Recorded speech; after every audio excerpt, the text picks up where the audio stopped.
Production and distribution of City Club forums on IdeaStream are made possible by the generous support of PNC and the Raskin Family Fund, with additional funding from Robert Conrad, Cleveland State University, the Chautauqua Institution, the Cleveland Clinic, and the United Black Fund of Greater Cleveland, Incorporated.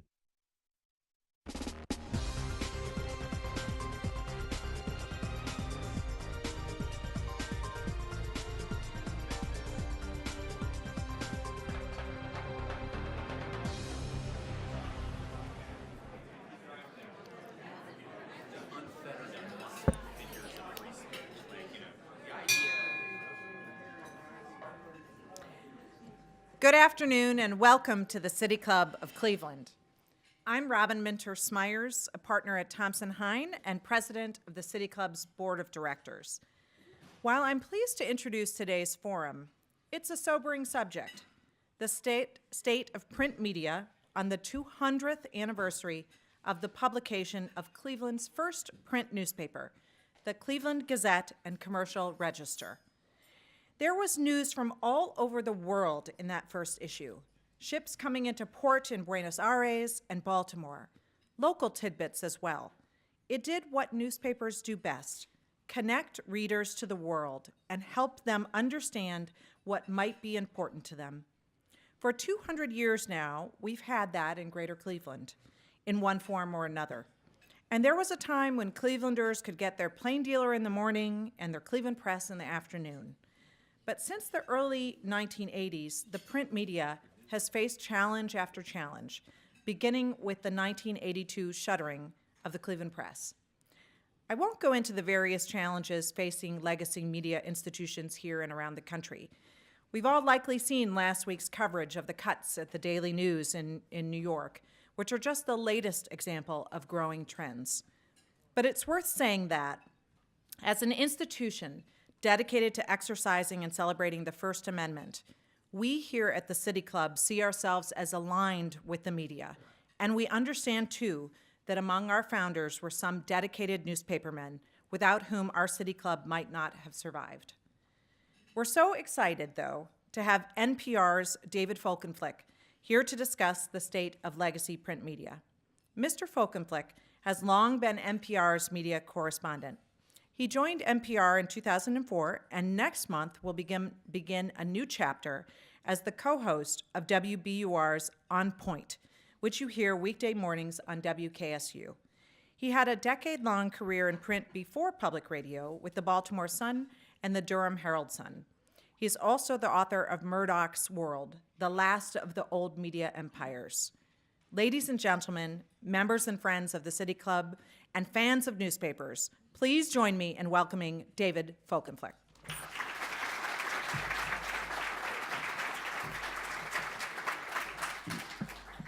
Well, thank you so much for this warm welcome, for this incredible turnout, for squandering your lunchtime here today.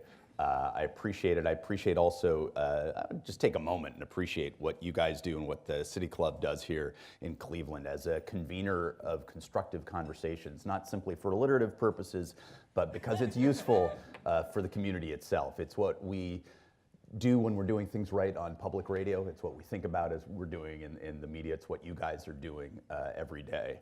And I admire it, and I'm just delighted to play a part. I understand that every, except for the current occupant of the White House, every president, going back to President Reagan, has addressed this august institution. I want to say that I hope my presence today doesn't kill that, the health of this institution as a result. I am delighted. I used to, when I started out in my first years at NPR, I would say that, I'd come to you as a recovering newspaper man.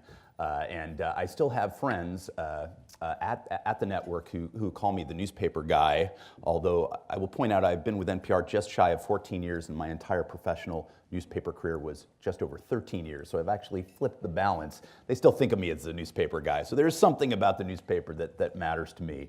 And I am therefore also honored to join you on today, the 31st of July, 2018, exactly 200 years to the day, as you've been told, of the founding of the Cleveland Gazette and Commercial Register, which is described as the first commercial newspaper in the history of the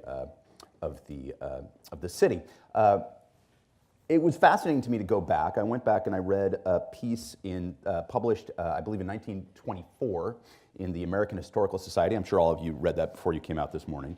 And it talked about the entire history of newspapers in the city, written by a gentleman named William Coates. I am sure it was in some ways circumscribed by the outlook and the purview and the prejudices of the time. But it was a lively account, a narrative. It talked about the Gazette and Commercial Register. It was a weekly. He described it as sometimes bi-monthly. I think he meant bi-weekly. It died after 15 months. 1819, the Cleveland Herald was weekly. It lived a robust 69 years. Then the Cleveland Advertiser, which later became the Plain Dealer. And according to Mr. Coates, in his writing for the American Historical Society, he said the name was hit upon by one of the gentlemen who took control of the paper in the 1840s because of the, quote, simple, straightforward title and warranted not to frighten the ladies. So, I always thought of it as being an honest broker, but perhaps not a fearmonger as well. Others titles that published in this city as newspapers included the Whig, which became the Messenger, the Journal, the Ohio Observer, the Axe, I like that one, the Christian Statesman, the Agitator, the Palladium of Liberty, both of those abolitionist newspapers, the Eagle-Eyed Newscatcher, which is probably what I would have called the newspaper had I been creating one in 6th grade, the Morning Mercury, the Cleveland Gatherer, the Second Adventist, yet another sectarian paper, the Declaration of Independence, an abolitionist paper. Unfortunately, the title had previously been used by another document.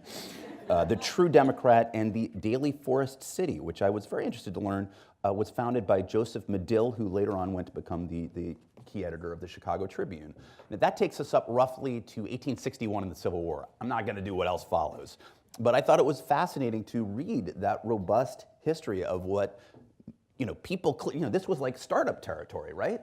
This was an exciting industry. People wanted to get into it. Why? People wanted information, and at that time, they often wanted information from a specific point of view. What do we get from local newspapers? Well, you think in this city, in this state, you learn about things from, I read this Sunday's Plain Dealer and learned about the history of what happened in Cuyahoga County a decade ago, and the degree to which the extent of corruption was revealed, not simply by people in government saying, well, let me say my opponent has done some things that are wrong, but actually by enterprising journalists forcing important facts and dysfunction and corruption to the surface. And it was systemic, and it was not a single story. It took sustained coverage, sustained attention, sustained outrage, civic-minded citizens to figure out that this was what the problem was, to define the problem, and then figure out how to remedy it. That is the power of local journalism. Similarly, Cleveland, the Plain Dealer and Cleveland.com have raised issues about the question of lead poisoning in this city, as I've additionally talked to journalists who've worked on this issue in Michigan, and a consortium of public radio stations in Indiana focusing on poisoning of soil, of lead poisoning in soil that affecting the health of young children. And in some ways, this is an inconvenience and a disruptive thing for local officials, and in other ways they are flagging things for local officials and enabling them to swing attention to issues that needed addressing. This is the role of local media, often driven by local newspapers. Local newspapers, look, I love working for NPR, and I love working in local public media with institutions to try to do things at the local level as well as do national coverage. But newspapers have consistently been, in the history of this country, the horsepower that have driven the news agenda and have brought important things to light. News organizations, TV news stations can do important things. Digital-only publications can do things that are incredibly worthwhile and do every day. But newspapers, however diminished they are, however constricted they are in ambitions and reach, are still generally the drivers of the news agenda and focus attention. And they matter. And they matter here, and they matter in places across the country. We've seen a lot of attention given, rightly, to the nature of the tensions between the administration, the White House, and the media, as recently as this morning and stretching back to the first days of his administration with the Trump administration. But it masks a greater problem from within, affecting local news coverage and particularly local newspapers, and that is the economics of the industry, and also at times the ownership of the industry themselves. There are times it feels a little bit like a horror story, where it's like the trouble is coming from inside the house, and that is sometimes the case as well. I think back to a story I did that story. I've been covering media since 2000, which is kind of crazy to say out loud, but it is true. And for quite some time, I did stories about cuts in newspaper staffing levels. I remember one of my first, we call them spots, the little 1-minute bulletins we do at the top of the hour on NPR, we call them spots. So I remember doing a spot when the Boston Globe and the New York Times announced they were cutting 5% on the same day. That seems quaint now.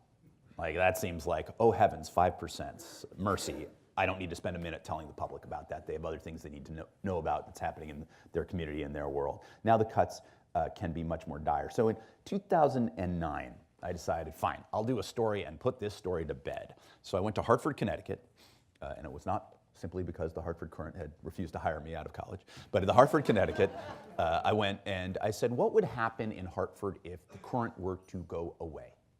If it were to not publish online, in print, gone? What would that mean? Now let's take Connecticut. It's a very wealthy state with some very poor cities. Hartford is not only the largest city in the state, but it's also home and state capital. It is home to, I think it was 4 of the Fortune top 50, or maybe 100 in terms of corporate centers there. This is a city that is poor. The Hartford Courant has gone after corrupt Democratic mayors and corrupt Republican governors. This is a place where a lot of stuff is happening. It needs a lot of vital coverage, and it's troubled and a place of promise at the same time. What happened if it went away? So I went all around, and I learned some interesting things that even after covering the media for 9 years, I hadn't thought about. They have a place there, I believe it's called the Arena Theater there, the Arena Stage. And so a very well-respected regional theater group where things are often tested and tried out there, new plays before they go to Broadway, very well regarded. The head of marketing for the theater troupe said to me, look, I'm desperate right now because they're cutting back their cultural coverage, and they're really cutting back on how much they review us. And I even want the negative reviews.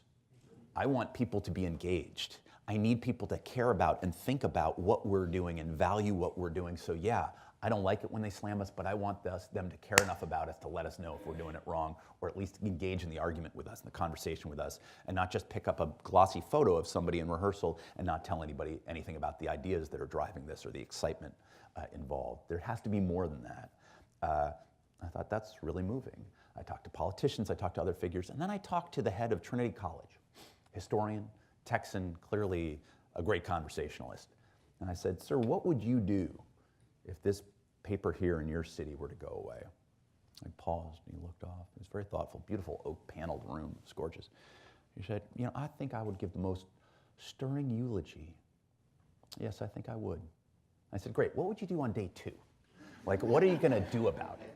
Because this is gonna tear a hole in the understanding that your students, their parents, your faculty, your staff, the people who subsidize you because you don't pay taxes, the people that you want to attract to the region, the people you do business with, like, what are you going to do about it? And he said, I don't know. I was like, well, you sure have a lot of knowledge here, and you're going to have to spend a lot of time thinking about how to unlock it, because you are going to lose a lot without this newspaper. And he just looked shell-shocked.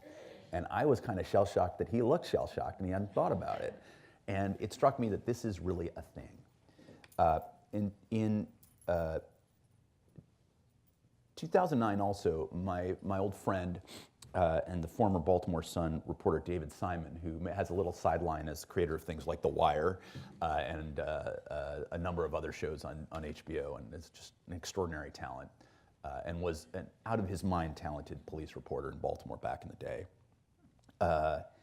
He gave testimony to Congress and was among the people convened to talk about what happens with news. And this was a time where there were all these new entries in the game and a lot of digital only players. And people were highlighting, with reason, the promise that blogs held and the incredible capacity of the digital realm to unlock new expertise and new voices, and to democratize the ability to publish things, that is, anybody can do it, and also democratize the ability to be heard, because suddenly you can read something right like that was published in Thailand or in Tacoma or wherever you might happen to live.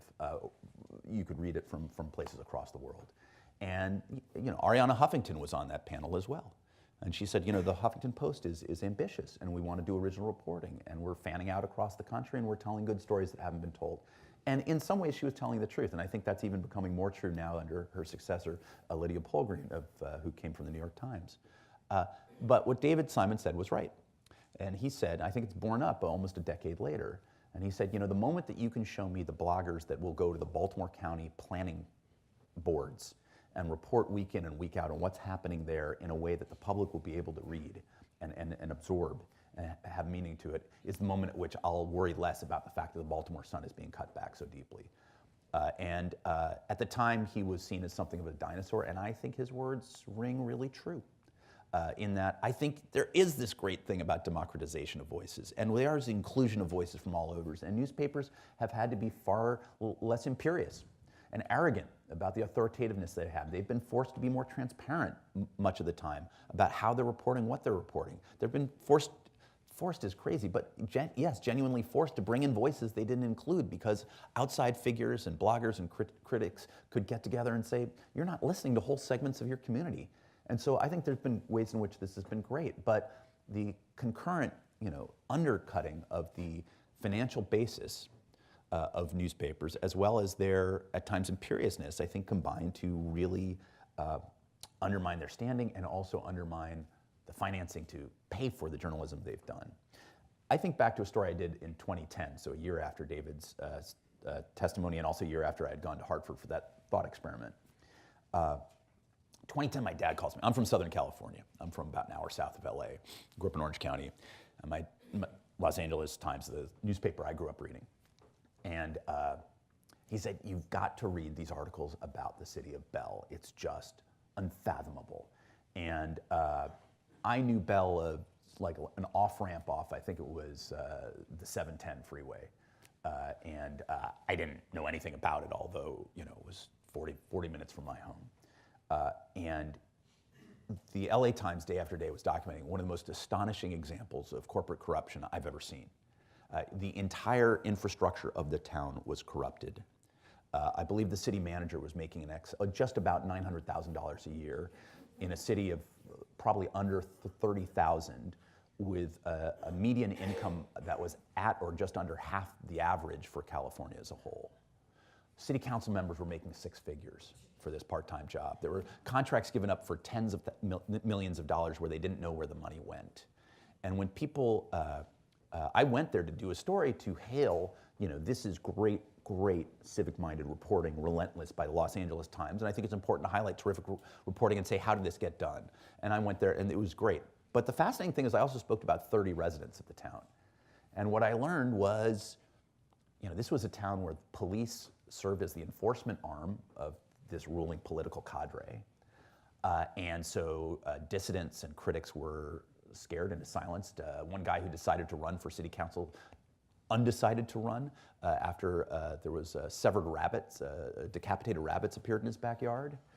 People had tried to reach out to public officials, state senators, county council figures, and the like, and basically didn't hear back. And the LA Times swoops in and rightly received the gold medal for Pulitzer Prize that year, which is the highest mark of print journalism you can get. But the other half of the story was that this had happened for years. This had gone on for years. This was maybe a 20-minute drive from the LA Times headquarters in downtown LA, and it had gone on for years. And the LA Times answer is reasonable. There's something like 60-some municipalities in greater Los Angeles for them to cover, and then there are also all these water boards and utilities and other things they have to cover, and they physically can't do it even with what is many hundreds of journalists, and by the way, in 2010 was a lot more than it is now. But it was not just the failings of the LA Times to be able to see something in its backyard because it was impoverished and not a city of glamour and not a place they were being drawn to and not a place of a lot of subscribers. It was also that there were all these tiny, smaller newspapers serving the area that had basically seen their finances and their resources collapse. And so this was a failure of smaller papers in the region. I spoke to a wonderful older reporter who covered 11 cities. He had gotten to the point where he was lucky if he received by email or fax an agenda for what the council had done from these cities or what they were about to do. He could not cover them all himself.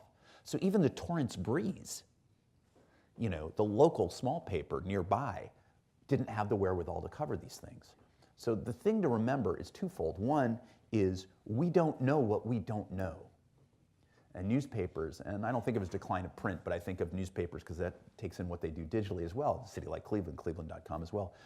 Newspapers have been the horses that drive these things, and yet they are weaker and less muscular than they were, even as they try to summon their resources to do some pretty tremendous stuff.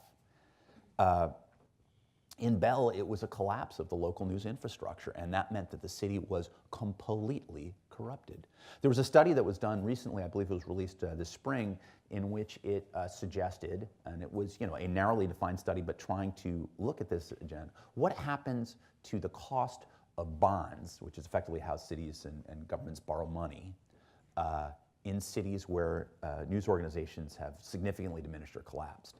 And they estimated, and I have not run the figures myself, but they estimated, I believe, that it was 15% more expensive to borrow money. Now, the plain dealer George today said earlier that it was because lenders trusted less cities in which journalists weren't highly active. I think it's also that the very process by which money is borrowed is subject to less scrutiny. The very processes of government, even if functionally functioning and intended to be honestly done, nobody's proven corruption in those cases, itself will not be tightened, will not be as carefully guarded, will not be as carefully scrutinized and observed as it would be if they know the press is watching. So I think that is a small but very tangible evidence of how people who value, this is a nonpartisan value, people who value accountability and people who value transparency are going to see problems emerge in cities and good government when the press is not muscular and active. I was out in Denver earlier this month, saw Dan nearby a few days before. I managed to pick the week where it got up to in excess of 102 degrees. So that mile-and-a-half walk for me to go get my equipment and back was I think, a monument to journalism itself, no doubt. But I talked to folks at the Denver Post, and the folks at the Denver Post no longer work in the Denver Post building, which still has the names up high and huge. And they've got this beautiful lobby, which has gorgeous inscriptions about the value of journalism and all the things that it can represent and do. And yet, there are no journalists there. There's no work that gets done. They are in a little WeWorks, temporary workspace around the corner in another building. I think it's the Oil and Petroleum Building, I think it's called, something like that, around the corner. And 2 floors up is a floor where there's also an office of slightly more journalists than the 3 still working downtown or 5 still working downtown who are in a little startup called the Colorado Sun. So you have in this WeWorks suites these 2 rival outfits, the Denver Post, which is a very small cadre of people still downtown. Now the rest of them are out at the printing press in Adams County across the border, and a slightly larger cadre of people doing a startup and hoping to get enough contribution and support that they can sustain a slightly different model for this. The incredibly heartbreaking thing about what happened at the Denver Post is not just that the finances have cost constriction, but that there were some layoffs last year, and they said, if we move people out to the printing press and then rent out the space that you guys were occupying before, we can stave off more layoffs. And folks said, fine. The staff was about 90-some at the time. And they did that, and then earlier this year, they laid off a third of the staff. So they did it anyway. So there are conscious choices being made here. The Denver Post is profitable. I realize there are troubling trend lines, but it's profitable, and they're making cuts. It's not just muscle, it's not just bone, but forgive me, at times it's marrow. So you have I think the greater Denver metro region is close on to 3 million people, being covered by 60-some people. That is not a lot. You have one reporter I talked to is covering 5 counties. That is not a lot. There are a lot of people who live out there. Think about what just happened at the New York Daily News. Trunk, formerly a Tribune newspaper company, but Trunk has styled itself, in a single day, acquired the New York Daily News last fall for $1, which tells you something. And the New York Daily News, to be fair, has been losing money for its owners for a long time. Mort Zuckerman was the owner. He's a real estate mogul in New York, and buying the New York Daily News allowed him a seat at the table, allowed him to be interviewed and have thoughts on important public issues beyond Meet the Press, beyond the Charlie Rose Show, although I do not believe he'd be on the Charlie Rose Show these days. But it allowed him to be somebody thought of as a person who had civic things to say. And at a certain point, he just didn't want to be paying the price for that anymore, and he sold it. Tronc buys the company. It says we'll achieve a lot of savings because we own a lot of other newspapers, Chicago Tribune, my own paper, the Baltimore Sun. Last year it owned the LA Times, got rid of it, but it owns a bunch of other papers, says we can achieve efficiencies, we'll be digitally minded, this will be great for everyone involved. On a single day, they lay off half the staff. They then hold a staff meeting last week to sort of talk to the staff that's left, and the new person is brought in from a sister paper, the Allentown Morning Call of Pennsylvania. And he's asked by staff, what are you going to do? What is this new digital strategy you have? And he says, I don't really know. We're gonna just give me a month and we'll figure this out. So they had a cutting decision before they had a strategy that this was supposed to be in service of. I think that's very problematic. You can say New York is New York. It's a huge city. It's got a bunch of papers and a bunch of news organizations, and so it does. And the New York Times and the Wall Street Journal went after Rupert Murdoch, another billionaire who subsidizes newspapers for his own interests. When he bought the Wall Street Journal, he amplified. He created a section called Greater New York, and he created a pretty good-sized metro staff, and they had a lot of good reporters doing a lot of really good work. And Murdoch pulled back from that. And the New York Times now has pursued a global strategy, as it's pursued a paywall and digital subscribers in multiple languages, but particularly in English. And it's pulled greatly back from metro coverage too. When I did almost a decade ago that story in Hartford, I went to the state capitol, interviewed political reporters in the Hartford, beautiful gold dome building, and inside, the press room was as seedy as every press room at every state capitol you've ever seen. There were newspapers and magazines stacked high, and people had to find their phones underneath piles of things and whatnot. But the New York Times desk, because New York used to always cover Connecticut, New York, and New Jersey as hometown coverage, they had a sky-high stacks of mail. And I turned to the guy from the Current and I said, what was that? And he said, oh, they haven't been in here in months. They had already pulled back. Well, the New York Times now is half the staff covering the metro region that they once did, because they know that they essentially are a national newspaper. In the same way that the Washington Post, which thought of itself as a great metro paper in the nation's capital, is now a federal newspaper. And that is how online it is both proving its brand and earning its keep with digital subscriptions. So the front page coverage, the heavy coverage of traffic and weather locally has been diminished, and there are ups and downs to that, but that goes away. Well, in New York, if the New York Times isn't really covering metro in the same way, and the Wall Street Journal isn't really doing it, and the New York Daily News is basically covering news from their chairs and their computers and their phones, there aren't people on the ground to break stories. Stories about police brutality that the New York Daily News broke. It's really important. Stories about injustice in the criminal justice system. The New York Post, the New York Daily, and the New York Daily News, both tabloids, both had, at times variable rigors in their journalism and various, at times variable standards of fairness. But at the same time, they broke stories about what was happening. There's a guy who used to cover news for what was called New York Newsday, which used to exist and was killed in '95 by the then Times Mirror Company. He wrote a piece for the Columbia Journalism Review in which he said there's nobody any longer covering courts for the borough of Queens, which is a large part of New York. I mentioned this on the radio show this morning. Why, that sounds bad. Why is that a problem? Well, Queens is roughly the same size in population as the city of Houston, which is one of the 4 or 5 largest cities in the country. So if you don't have somebody covering courts in the city of Houston, you don't know what you don't know. You don't know what's going on. You don't know if the indigent have lawyers appointed to represent them. You don't know if judges are saying racist things from the bench. And it might be that a blogger is talking about it, and that is an important thing.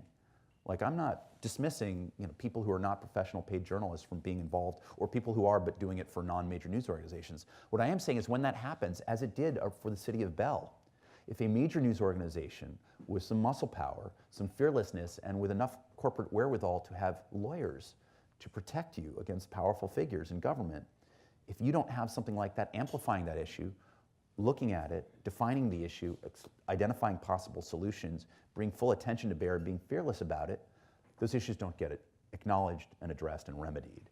So I think these things really do matter. We do see some green shoots in local news. You do see, among other things, I mentioned or alluded to earlier here in in Cleveland, the Plain Dealer and Cleveland.com have done things with guns in partnership with the larger newspaper chain it's affiliated with, and in partnership with Time Magazine. And so they've both, my understanding is, really engaged in a local conversation and a national conversation about gun violence in a way that I think is very relevant to the city here.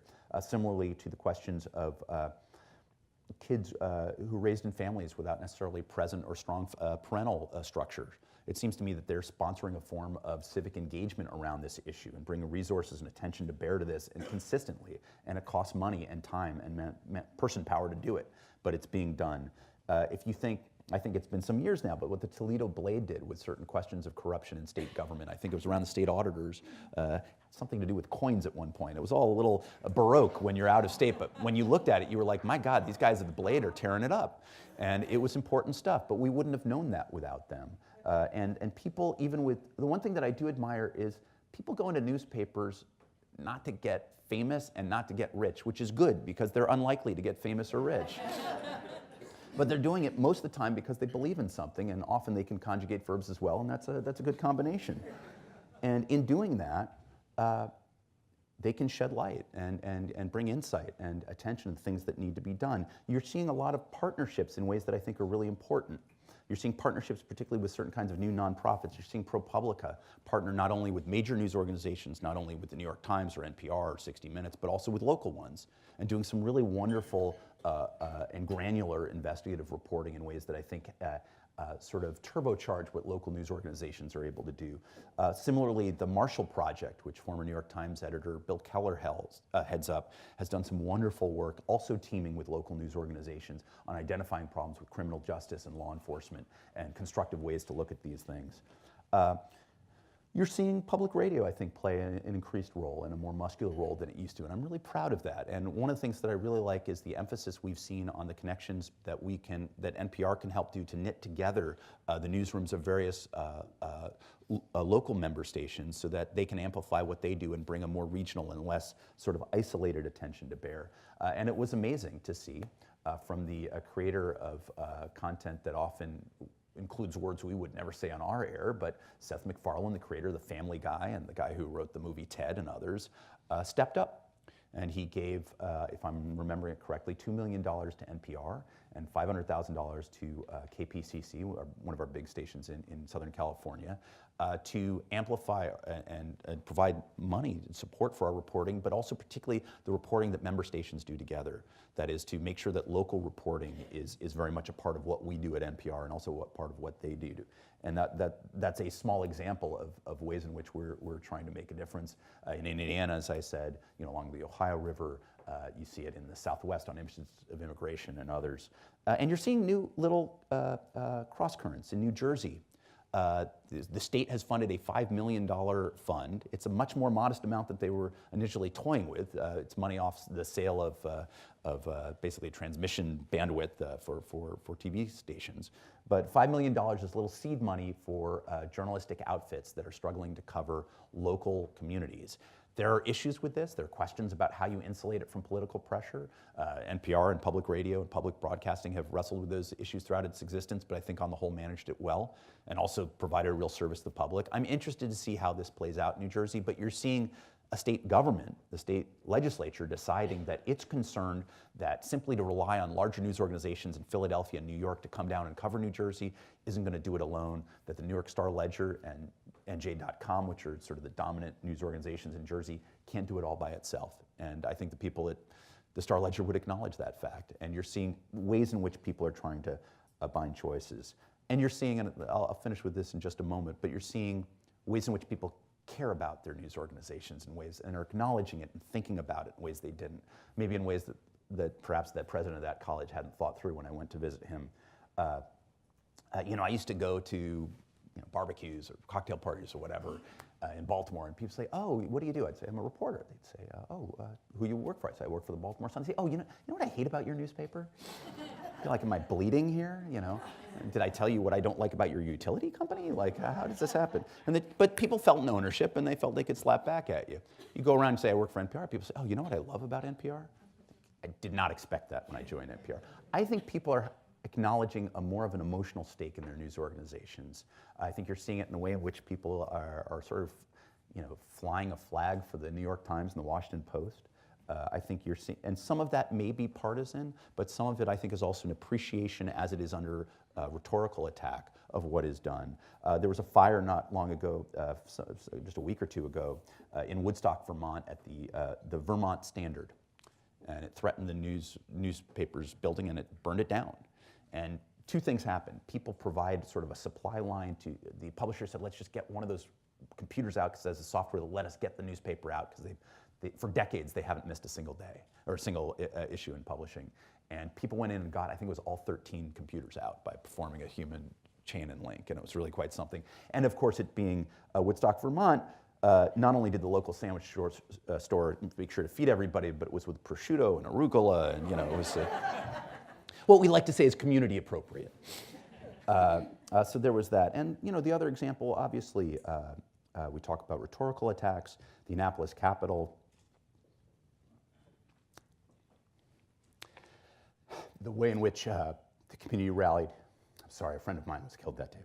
The community rallied, the way in which other journalists from other news organizations came forward to help it publish, to help other news organizations publish, that had sort of backfilled the jobs where people had gone from the Baltimore Sun and other news organizations to do it.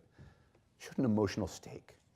And it was amazing that people of both parties, Democrats and Republican, the Republican governor of Maryland, all weighed in and said these people need to be honored, and essentially shamed the President of the United States into flying the flags at half-staff. Forgive me for that. But people care. And they care because these are institutions, as is the Plain Dealer, as are other institutions that are of and from the communities that they cover, and they're doing it for a reason. They're doing it because they care. People have to make conscious choices. As consumers, they have to acknowledge the value they're receiving from these news organizations. It's a little bit, I compared it this morning to like being able to send a letter from Boston to San Diego in 3 days.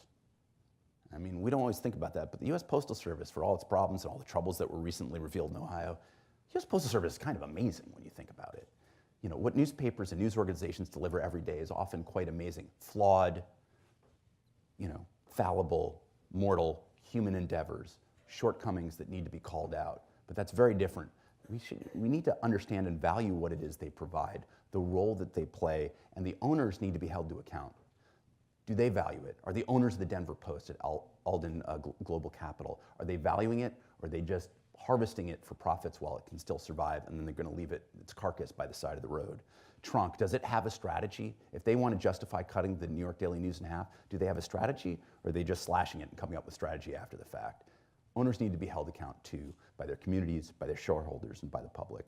So with that, having regained myself a little bit, I want to thank you so much for inviting me to this civically important institution, and I'd love to take your questions. I really appreciate it.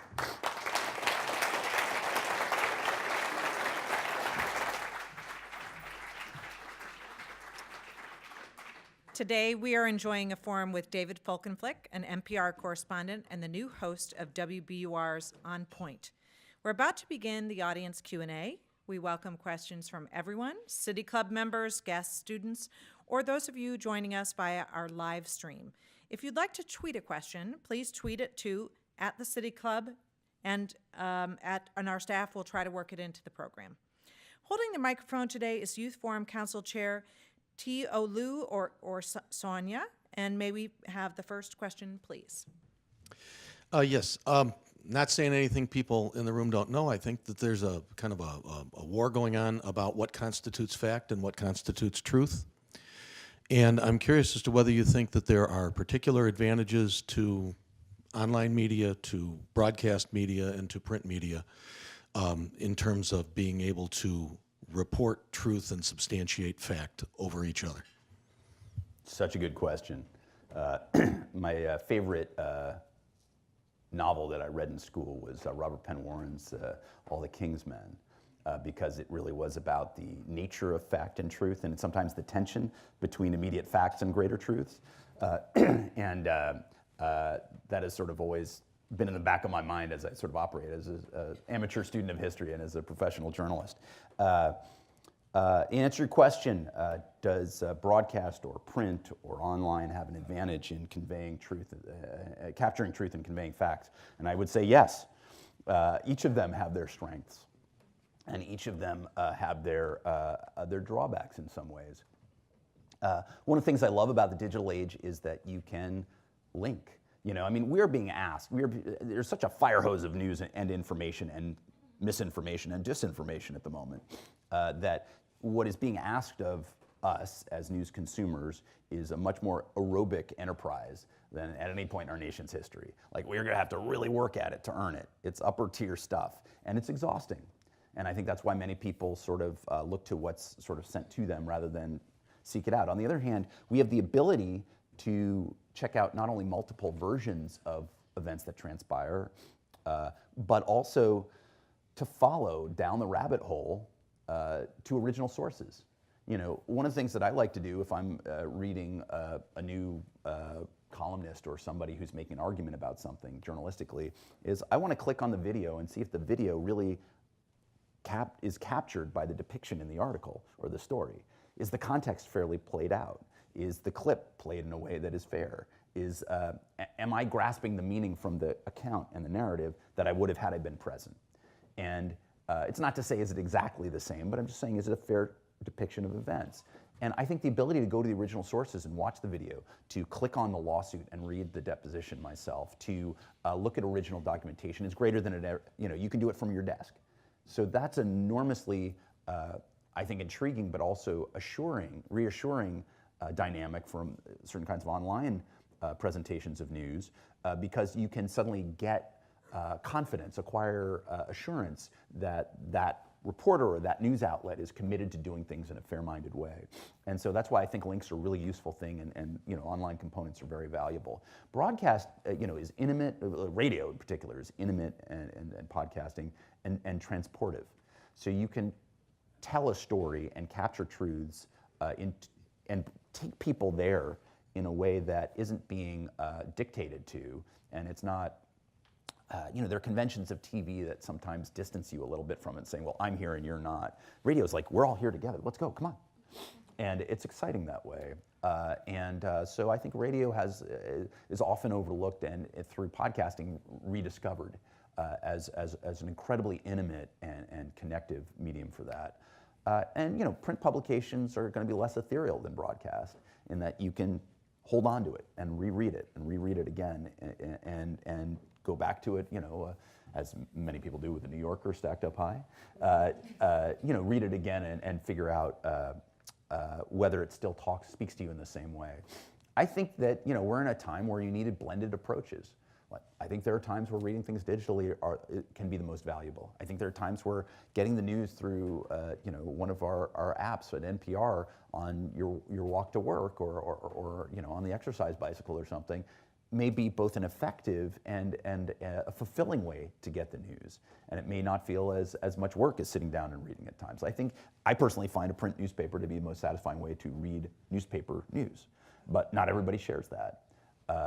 I think we're going to have to find ways to reach people wherever they are, whether it's on Instagram or whether it's, you know, sitting on an Adirondack chair reading a magazine.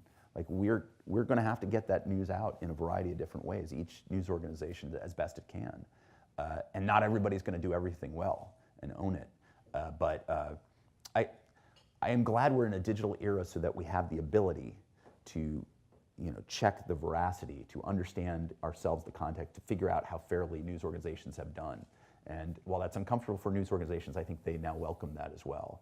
The sad thing about digital age is it's completely knocked out the underpinnings of the newspaper business. But, you know, they're also reaching more readers than ever before. You know, I mean, when the president attacks newspapers for, you know, being failing and nobody's reading them, there's never been a time where more people have read the content of the Plain Dealer and you know, through both the Plain Dealer and Cleveland.com. There's never been a time.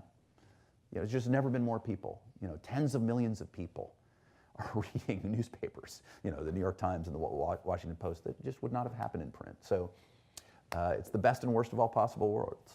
It's Dickens used to write for newspapers and publications too.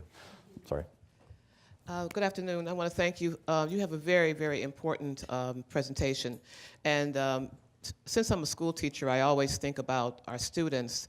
Are you planning, or will you go into our high schools to talk to young people so that they can see this connection between the print media and the democracy? And I'm glad that Bill brought up the truth and the facts and so forth. I mean, this conversation really needs to take place with our younger people in high schools. Well, and thank you for your question. The answer is I've done that a bit at public schools and K through 12. I tend to speak a lot more to college campuses, but there's this phenomenal outfit for media literacy run by a guy I'm friendly with, Alan Miller, former Pulitzer-winning reporter for the Los Angeles Times, and a number of major news organizations, including NPR, are very involved with it. And the idea is that we have media literacy, and that kids are, it's both a vehicle to teach critical thinking, but also a vehicle to help people think about the role that journalism plays, the role that they as citizens play, and about their own critical faculties, that they're engaged with the material that they're consuming and thinking about what choices were made here, what choices weren't made here, what are we not seeing, are they looking just where the street light is shining rather than where you actually drop the keys, to what degree are we being served so that we can be citizens and not just consumers of news. And I think those are the very issues that you deal with every day in the classroom, and that news organizations and that groups like the Center for Media Literacy are attempting to achieve. And I think that's very important. But NPR has been very involved, and colleagues of mine and others have been very involved in efforts just like that. And that may be you can look online. There's a lot of resources for you there with them, and there may well be people in this room and elsewhere who are involved with that, from Cleveland.com and Plain Dealer and other organizations. Print journalism has played a very central role in the Me Too movement, and many media figures have also been in the spotlight in the Me Too movement.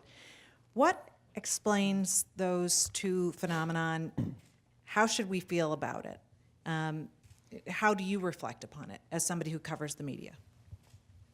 Yeah, and let's not be delicate about it. I had to cover our former head of news at NPR on that very subject. But if you think about some of the biggest figures who've been caught up in the Me Too movement, they involve media figures. My first time to Cleveland was 2 years ago to this month. I was here for the Republican National Committee. I worked out of the Idea Stream office, ate at many of the restaurants downtown, and had a terrific time at the Jake. And my entire week was pretty much hijacked by the allegations against Ohio's own Roger Ailes, then the chairman of the Fox News Channel. And it was intense and crazy. And people from Fox were coming up to me and saying, "What's happening? Tell me what you know." Because it was all unfolding in real time. And we were able to report when he was out. And that was, from the RNC, it was a crazy moment. So, I would say a couple of things. I would say if you think about the Me Too moment, it probably starts with Bill Cosby, and then goes to Ailes and Fox, which turned out to be riddled with this as a problem, and in some ways backwards engineered by Ailes to facilitate and enable his harassment of female employees, which is just a fact, and a fact acknowledged privately by Fox executives now. And then it goes to Harvey Weinstein. And then it goes to a whole rush. You have Matt Lauer and Charlie Rose, my boss. The allegations not as severe, but nonetheless significant and toxic to the newsroom, and a host of others. What I'd say is the following. I would say that the Ailes allegations were singular, and how pervasive and how astonishingly structured he made a news organization. And one I might add that both, if you look on air, presents what he wanted from women, and also in terms of how he dealt with women and questions of women in the workplace and other issues often reflected his thinking. And it's very hard to completely separate those dynamics. But women at other news organizations said, that's all well and good, but that's happened here too. Now, the one thing I will say is I don't think for a second, and I don't think anybody should mistake this, that this wasn't happening in accounting and architecture and aviation, and that's just a few of the A's. Like, it's happening, and was happening, I don't need to tell you guys, in industries all over the country. But you had both the combination of celebrity in terms of the people who were being accused of, or who had been accused of this, and so that made national headlines. It was meaningful in the way that the head of a accounting firm in Tucson might be not as meaningful a story. And women in media know how to get access to and use the microphone. They know how to tell their stories. They know how to tell a story. They know what a narrative is. They know what a headline is. They know how to capture something. And so when women decided to come forward and to speak out to reporters like Ronan Farrow, to the reporters like Emily Steele and others at the New York Times, the reporters of the Washington Post who did stuff about Matt Lauer and Charlie Rose, to me in certain cases, those women knew how to take control of the narrative.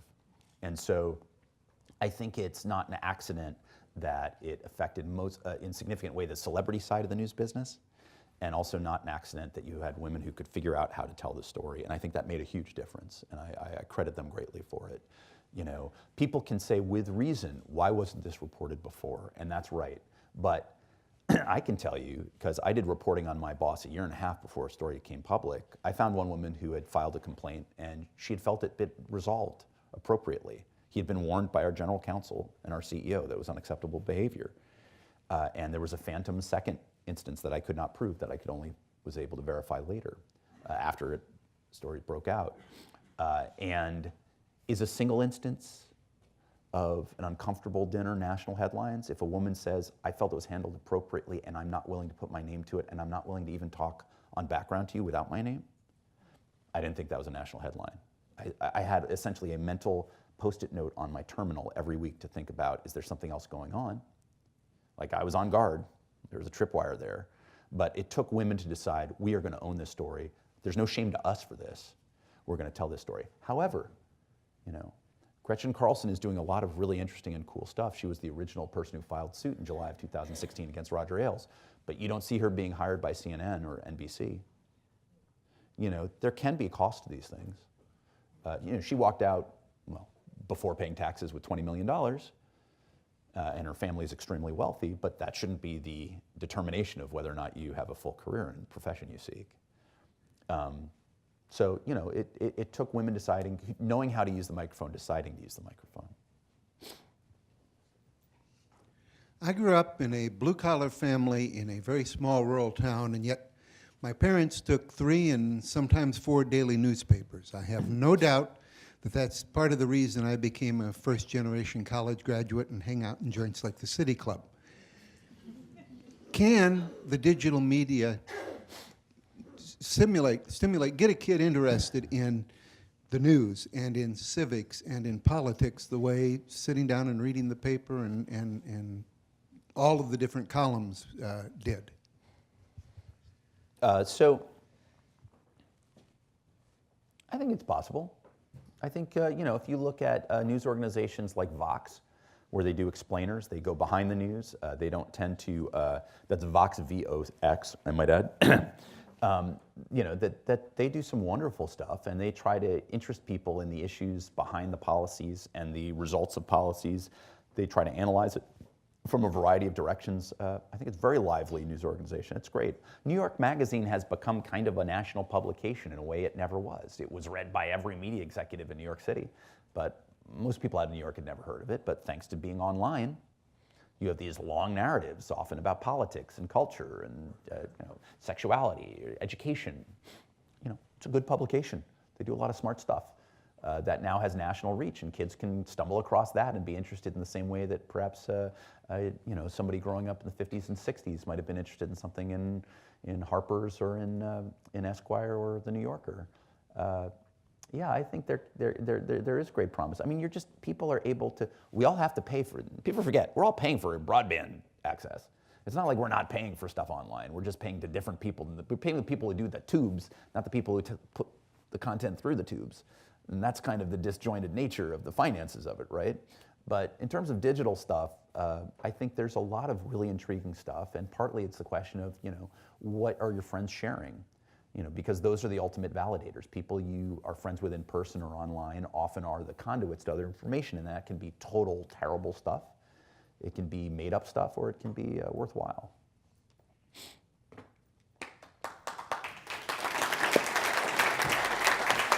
Thank you very much. Thank you. Today at the City Club, we have been enjoying a forum with David Folkenflik, an NPR correspondent and new host of WBUR's On Point.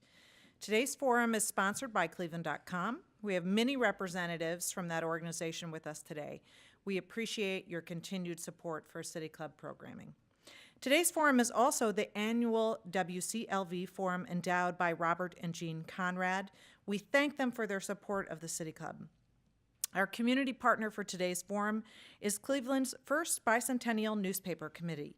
Our hospitality partner is the Metropolitan at the 9 Hotel. We appreciate your partnership.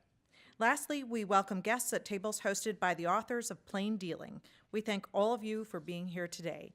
And that brings us to the end of today's forum. Thank you, Mr. Folkenflik. Thank you, ladies and gentlemen. This forum is now adjourned. For information on upcoming speakers or for podcasts of the City Club, go to cityclub.org.